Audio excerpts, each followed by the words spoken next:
Tight budget pero gustong gumawa ng tarpaulin? Why not try this tarpaulin na gawa sa papel or yung tinatawag na tarp papel? So gagamit tayo dito ng Word application. So open up ka lang ng blank Word application and then check mo yung layout kung gusto mo portrait or landscape. So gawin na lang nating landscape and then after that, mag-insert tayo ng sheet. So insert then select mo yung rectangle shape. So optional lang naman ito kung gusto nyo maglagay na shape sa background.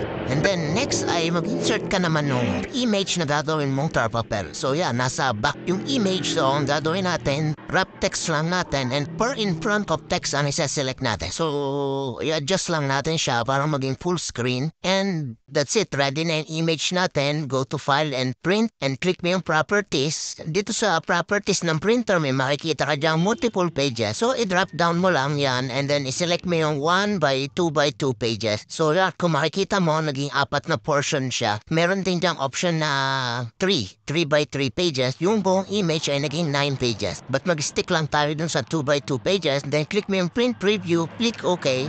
And then, ready na siya to print. So yan yung preview ng tar papel natin. At kung makikita nyo, naging apat na portion siya. Imagine nyo yun, yung isang image ay na-divide siya sa apat na papel. Ganyan lang namang kadali gumawa ng tar papel and I hope na may natutunan ka. For more tips and tricks like this, like and share, follow for more.